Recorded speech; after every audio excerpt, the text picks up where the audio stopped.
네, 여러분 안녕하십니까. 코인킹 곽두팔입니다. 장이 참 오전까지 지루했는데 이제 곧 위믹스 갖춰본 결과가 나오기 전이라 그런지 어느 정도 변동성을 좀 보여주고 있습니다. 사실상 이번 주는 뭐 딱히 큰 일정이 없을 뿐더러 지금은 또 블랙아웃 기간이기 때문에 연준 인사들의 연설 또한 없는 상태입니다. 블랙아웃 기간을 이제 간단하게 한번 설명을 해드리면 연준 주요 관계자들이 FOMC 회의 전후로 공개적인 발언을 이제 하지 않는다는 기간이고요. 아무래도 FOMC 직전이나 혹은 직후에 연준 인사들의 발언이 의도하지 않게 주식 및 채권 시장에 큰 영향을 미칠 가능성이 있기 때문에 보통 FOMC 블랙아웃 기간은 FOMC 회의 2주 전 그리고 토요일부터 FOMC 회의 마감 하루 뒤까지 이렇게 정해져 있습니다.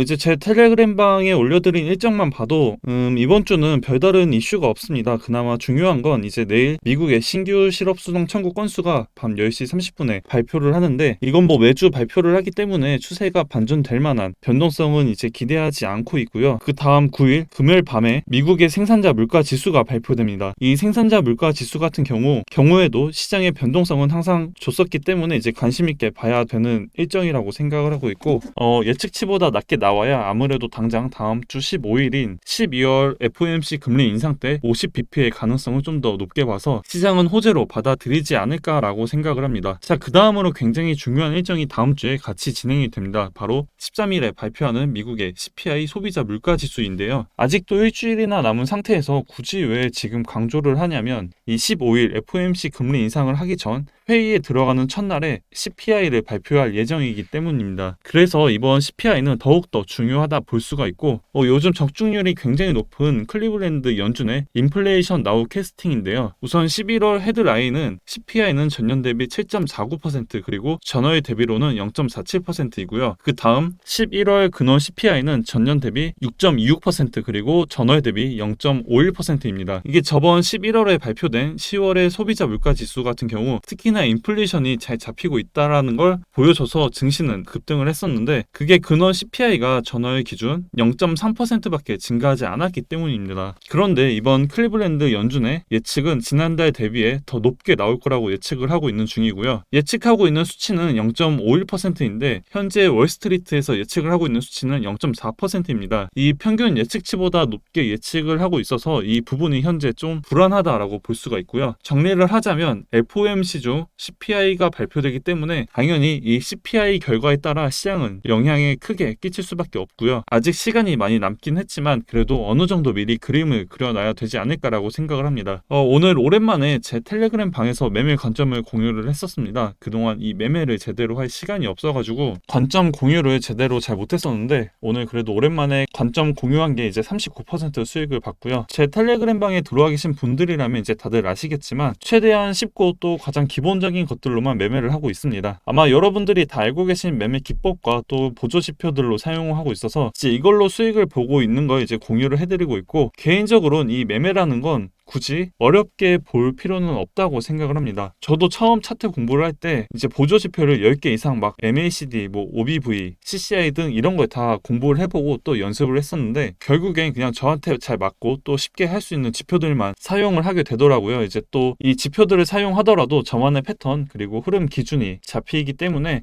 이 부분을 이제 이 텔레그램 방 안에서 관점 공유를 해드리고 있습니다. 항상 수익을 보진 않습니다. 저도 당연히 사람인지라 손절도 하는데 그 손절에 대한 기준 그리고 손익비 등 그 부분을 여러분들이 쉽게 접할 수 있도록 공유를 하고 있으니까 엘리엇 파동 또는 피보나치 뭐 하모닉 이런 것도 당연히 너무나 좋은 기법이고 다 지표들인데 이게 정말 어려우신 분들은 한번 들어오셔서 참고를 해보시는 것도 이제 여러분들에게 해가 되진 않을 거라고 생각을 합니다. 참여를 원하시는 분들은 이제 고정 댓글에 있는 링크로 참여라고 보내주시면 되고요. 댓글이 아닌 링크로 보내주셔야 입장 안내를 도와드리고 있습니다. 참고해서 남겨주시면 될 것 같고 이제 최근 중국의 암호화폐 자본 유입 시그널을 이제 드릉드릉 시동을 걸고 있는 듯합니다. 오늘도 이 트론 기반 유한 테더를 런칭했고요. 우리 저스트 선도 다음 암호화폐 강세장은 중국이 주도하게 될 것이라고 언급을 했습니다. 2013년, 2017년엔 중국이 그리고 2021년 다음 올해에는 미국이 현재 암호화폐 시장을 주도하고 있습니다. 근데 한 가지 생각을 해보면 과연 중국 자본이 들어왔을 때 미국이 또 가만히 이 중국 자본이 들어와 시장을 어지럽히는 걸 가만히 보고 있지는 않을 거라고 생각을 합니다. 중국 자본이 들어온다고 해서 곧바로 상승장이 오진 않을 않을 거라고 보고 있고요. 이게 어느 정도 좀 진정이 되고 이 시장이 중국 쪽으로 넘어왔을 때 그때부터가 다시 한번 불장이 오지 않을까라고 생각합니다. 우선은 뭐 빨리 뭐가 됐든 간에 중국 자본이 들어와 줬으면 좋겠고, 자 그리고 그 다음으로 노무라 홀딩스의 CEO가 암호화폐 자회사 투자를 확대해 2년 내에 흑자를 달성할 계획이라고 합니다. 어제 영상에서도 제가 말씀을 드렸지만 지금 골드만삭스도 FTX 붕괴 이후에 암호화폐 회사를 인수하거나 이제 투자를 하기 위해 수천만 달러를 지출할 계획입니다. 지금 불안에 떨고 있고 이제 비트코인은 사기가 아니야? 혹은 나중에 이 시장은 무너질 거야 등 부정적으로 생각을 하고 있는 건 이제 결국 개인들이라고 생각을 하고 있고, 이제 노무라 홀딩스나 골드만삭스나 과연 이 시장이 먹을 게 없고 또 아무런 의미가 없다면 투자를 하고 인수를 할 계획을 세울지 한번 생각을 해보셨으면 좋겠습니다. 이 사람들은 이제 돈을 보고 움직이는 사람들입니다. 절대 손해를 보는 일을 하면 안 되고 안 해야 하는 사람들이고요. 전 세계에서 머리가 좋다고 하는 사람들이 모여있는 곳입니다. 그런 사람들이 지금 머리에 총 맞아서 과연 누가 봐도 한번 생각을 해보셨으면 좋겠고요. 결국 시간 싸움입니다. 이런 악재들은 항상 나왔고 그 내용도 2018년 때와 똑같습니다. 2018년도에도 이제 비트코인은 91번 죽었고요. 이어서 2022년 3월엔 총 445번 죽었습니다.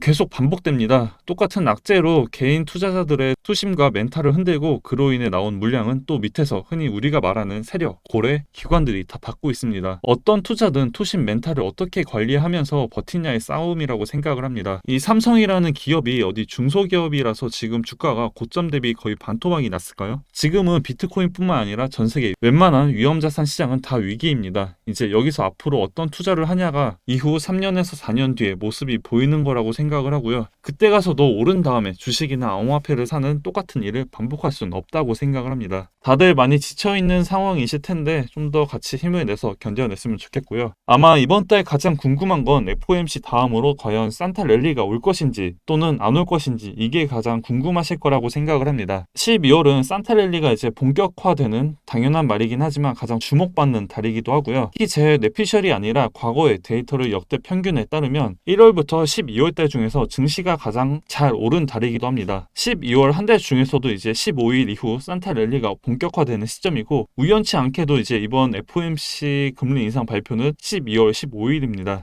저도 이때 좀 속 시원하게 올라와 줬으면 좋겠고, 다들 굉장히 지치고 또 힘든 시기이실 거라고 생각을 합니다. 특히나 뭐 지표가 발표되지 않으면 거의 횡보하는 움직임이기 때문에 더 지루하게 느끼실 텐데, 이제 그런 횡보장일수록 이 BBR 매매 기법이 더 발휘된다고 봅니다. 지금 현재 이진환 전문가님이 운영하고 있는 선물 텔레그램 방에서 BBR이라는 매매 기법을 전부 다 하나하나 세세하게 알려드리고 있고, 상세하게 자료까지 다 제공을 해드리고 있어서 아마 누구나 쉽게 따라할 수 있지 않을까라고 생각을 합니다. 최근 많은 분들이 이제 엘리엇 파동이나 피보나치를 공부하시는 분들이 정말 많이 계시는데, 당연히 그것도 정말 좋은 기법이고 또 좋은 지표들입니다. 하지만 그 기법과 지표 외에도 정말 쉬운 방법이 있기 때문에 한번 이런 여러 가지 경험을 해보시는 것도 아마 여러분들에게 많은 도움이 되지 않을까라고 생각을 합니다. 이 방은 딱 2주밖에 운영이 되지 않습니다. 그 안에 많은 분들이 이 매매 기법을 사용하셔서 이제 좋은 결과를 가져가셨으면 좋겠고, 평일 주말 상관없이 이렇게 매매를 공유해드리고 있고, 또 실제로 정말 많은 분들이 잘 적용을 하셔서 수익까지 보고 있으니까 한번 경험해 보시는 것도 절대 나쁘진 않을 거라고 생각을 하고 있고요. 만약 필요도 없고 저걸 해서 손절만 계속한다면 많은 분들이 이렇게까지 따라하거나 또는 공부를 하진 않았을 거라고 생각을 합니다. 많은 분들이 하고 있는 이유는 딱 한 가지입니다. 바로 수익까지 이어지기 때문이라고 생각을 하고 있고, 이제 그 확률을 여러분들 각자의 기준에 맞게